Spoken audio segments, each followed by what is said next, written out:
గాంధీ భవన్ లో మహిళా కాంగ్రెస్ నేతలు మాట్లాడుతున్నారు. లైవ్ లో చూద్దాం. తల్లికి బిడ్డవైతవు ఆత్మ పరిశీలన చేసుకోవాల్సిన అవసరం సుష్మా గారి పైన ఉందని ఈ సందర్భంగా గుర్తు చేస్తున్నా. మేము మా అక్క బిడ్డవు కాబట్టి ఆ రెస్పెక్టబుల్ వర్డ్స్తో మాట్లాడుతున్నాం. ఇంకొకరు వేరే రకమైన అయితే మా భాష ఇంకో రకంగా ఉండేది. ఎందుకంటే కుటుంబ సభ్యులను గౌరవించుకోవాల్సినటువంటి బాధ్యత, నైతికత కాంగ్రెస్ కుటుంబంలో క్రమశిక్షణతో ఉన్నటువంటి ప్రతి కార్యకర్త అదే రకంగా ఉంటారు. ఆ లైన్ వదిలేసి ముఖ్యమంత్రి గారిని ఇష్టమున్నట్టుగా మాట్లాడేటువంటి రైట్ మీకు ఎక్కడిది? పోనీ మీరు పార్టీలో కీలకంగా బాధ్యత తీసుకుని పనిచేస్తున్నారా? పోనీ ప్రజాక్షేత్రంలో నిత్యం ప్రజల మధ్య ఉండి ప్రజల గురించి ఏదైనా సాధక బాధకాలు మీరు ఏమైనా తీరుస్తున్నారా? అది కూడా ఏమీ లేదు కదా. వరంగల్ నియోజకవర్గంలో ప్రజెంట్ ఎమ్మెల్యేగా ఉన్నటువంటి వ్యక్తి మీటింగ్కి వెళ్ళినప్పుడు డెఫినెట్గా ముఖ్యమంత్రిగా కుటుంబ పెద్దగా ఉన్నటువంటి ఎమ్మెల్యే గురించి చెప్పాల్సిన బాధ్యత ఉన్నది. తన బాధ్యత తను నిర్వర్తించారు. ఎన్నికలే లేని దానికి ఇప్పుడు ఏం జరగని దానికి ఏమో జరిగిపోతుందనే విధంగా ఆరుడు లేడు సూర్యుడు లేడు అన్నట్టుగా నీవే అన్ని ఊహించుకొని గతంలో చేసిన డ్యామేజ్ నుంచి బయటపడడానికే మీకు ఇంత సమయం పట్టింది. మళ్ళీ వాళ్ళ కొత్త రకమైనటువంటి డ్యామేజ్ తోటి అవతల పార్టీ వాళ్ళకి అస్త్రాలు ఇచ్చే విధంగా మీరు మాట్లాడినటువంటి వైఖరి పట్ల నిజంగా చాలా బాధాకరమైనటువంటి విషయం. కాంగ్రెస్ పార్టీ అంటే ఎంత డెమోక్రటిక్గా మాట్లాడినప్పటికీ కూడా సమస్య వచ్చినప్పుడు అందరూ ఒక లైన్ పైన నిలబడి పనిచేసేటువంటి పార్టీ. ఇవాళ పార్టీని బట్టి కాంగ్రెస్ పార్టీ కాదు పచ్చ కాంగ్రెస్ పార్టీ అని మాట్లాడుతున్నాం. మనం కూడా పోయి వచ్చినాం కదా, మనం ఒక పార్టీలో ఏం లేం కదా. ఎవరం ఎక్కడ పోయినా ఏడికొచ్చినా ఒక గూటికి వచ్చినప్పుడు ఆ పార్టీలో ఆ పార్టీ లైన్ బట్టి ఆ పార్టీలో పనిచేయాల్సినటువంటి బాధ్యత అందరిపైన ఉన్నది. అందరం కుటుంబ సభ్యులుగా ముందుకెళ్లాల్సిన అవసరం ఉన్నది. మీ నోటికి ఏదొస్తే అది మాట్లాడి చులకన భావం అయ్యే విధంగా, నలుగురు ముందు నవ్వుల పాలయ్యే విధంగా, తల్లిదండ్రుల యొక్క పెంపకాన్ని ప్రశ్నించే విధంగా నీ యొక్క మాటలున్నాయంటే నిజంగా బాధాకరమైనటువంటి విషయం. మేము నీ స్థాయికి వచ్చి ప్రెస్ మీట్ పెట్టే పరిస్థితి వచ్చినందుకు నిజంగా బాధపడుతున్నాం. ఎప్పుడైనా సమస్యల కోసం మాట్లాడేటువంటి మేము కుటుంబ సభ్యుల్లో వచ్చేటువంటి విషయాల పట్ల కూడా ప్రెస్ మీట్ పెట్టే పరిస్థితి ఒక రోజు వస్తుందని ఎప్పుడు కూడా ఊహించాల. అలాంటి పరిస్థితి వచ్చినందుకు సిగ్గుపడాల్సినటువంటి పరిస్థితి తీసుకొచ్చినందుకు మీరు ఫస్ట్ క్షమాపణ చెప్పాలని నేను ఈ సందర్భంగా డిమాండ్ చేస్తున్నా. ముఖ్యమంత్రి గారిని అనేటువంటి రైట్ నీకు ఎక్కడదమ్మా? ఏమి పెట్టిందానవా, పోషించిందానవా, నువ్వేం చేసిందానవని నీకేం సంబంధం అసలు? తల్లిదండ్రి యొక్క చాటున నువ్వు రాజకీయాలు చేస్తూ ఇవాళ కొండ అనే ఒక లైన్ పక్కకు తీసేస్తే హూ ఈజ్ సుష్మిత? ఎవరు మీరెవరు అసలు? అప్పుడు మీరు ఆలోచించుకోండి. ప్రజాక్షేత్రంలో మాలాంటి వాళ్ళము 15-20 సంవత్సరాల నుంచి ఎలాంటి పదవులు చేయకుండా ప్రజాక్షేత్రంలో అధికారం ఉన్నా పదవులున్నా లేకపోయినా ప్రజాక్షేత్రంలో పని చేస్తున్నాం. మమ్మల్ని ఎవరు ఎందుకు ఏళ్ళు పెట్టి చూపరు? మిమ్మల్ని మాట్లాడుతున్నారంటే అర్థం ఏంది? పిట్ట కొంచెం కూతగనం అన్నట్టుగా నేనెవరికి భయపడను, నేను చోగియాలైతే రేపు 2 అవుతాయి సినిమా డైలాగులు కొట్టడం సింపులే. కానీ దాని పర్యవసానాన్ని ఎదుర్కోవడానికి మీ అమ్మ ఎంత బాధపడుతున్నదో ఆలోచించు. నీ వెనక ఉండి మరి ఎవరు మాట్లాడిస్తున్నారు ఈ రకమైనటువంటి మాటలు? తనకు మంత్రి పదవి ఉందనంటే ఇంటిల్లు పాలకి ఉన్నట్టు కదా, నీ జాతికంతా ఉన్నట్టు కదా, నీ సంఘంకంతా ఉన్నట్టు కదా.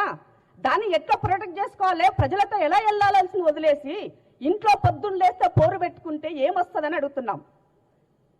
ముఖ్యమంత్రి గారి కుటుంబ సభ్యులకి ఏమి సంబంధం?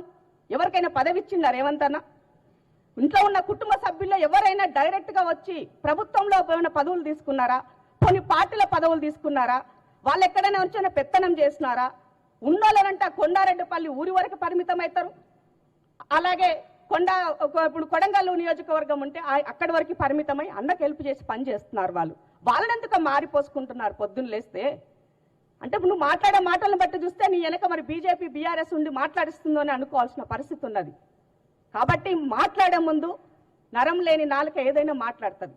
నాలుక నుంచి ఒక వర్డ్ బయటకు వస్తే దాన్ని వెనక్కి తీసుకోవాలంటే ఎంతో కష్టపడి ఉండాలి, ఎంతో బాధపడాలా. అవి మళ్ళీ తీసుకోవాలి వెనక్కి అని అంటే ఇప్పుడు నువ్వు చేసిన దానికి నీ తల్లి తలదించుకునే పరిస్థితి వచ్చింది.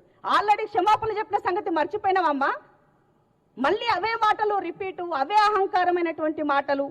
అసలు ఏంటి నీ చదువేంటి? నీ సంస్కారం ఏంటి? నువ్వు చక్కగా చదువుకొని వచ్చినావా? పోతే ఎవరైనా రాష్ట్ర పరీక్షలు రాసి వచ్చినావా? కాబట్టి కొండ సుష్మా గారన్నా కొండ కుటుంబ సభ్యులన్నా ఇవాళ సురేఖ కాదు అని ఒక లైన్ పక్కకు పెడితే మీరేంటన్నది ఆలోచించుకోండి. ఇవాళ మీ వల్ల సురేఖక్క ఇబ్బంది పడే పరిస్థితి వచ్చింది, ఆమె మానసికంగా ఇబ్బంది పడే పరిస్థితి వచ్చింది, ఇవాళ నోటీసులకి సంజాయిస్ ఇచ్చే పరిస్థితికి వచ్చింది. దీనికి ఎవరు కారణం అంటున్నాం? కుటుంబం అన్నప్పుడు చాలా ఉంటాయి, ప్రతి పార్టీలో లేదా, ప్రతి ఇంట్లో ఉంది కుమ్మరిపై, ప్రతి ఇంట్లో సమస్య ఉన్నది. సమస్య ఉందని బయటకు వచ్చి బజార్ ఎక్కి రోడ్డెక్కి రచ్చకి ఇడుస్తామా, రచ్చలో మాట్లాడతామా? ఇదే నా సంస్కారం, ఇదే నా తెలంగాణ కల్చర్. మీ భాష, మీ మాటలు, మీవన్నీ కూడా చాలా కేర్ఫుల్గా వస్తే బాగుంటుంది. ఇష్టం ఉన్నట్టుగా మాట్లాడి నీ నోటికి ఏదొచ్చినట్టు చేస్తే కాంగ్రెస్ పార్టీ కార్యకర్తలు కానీ, కాంగ్రెస్ కుటుంబ సభ్యులు కానీ, రేవంత్ అన్న అభిమానులు కానీ, పాలమూరు బిడ్డలు కానీ ఎవ్వరూ కూడా ఉపేక్షించరు, గుర్తుంచుకోకుండా సుష్మమ్మ.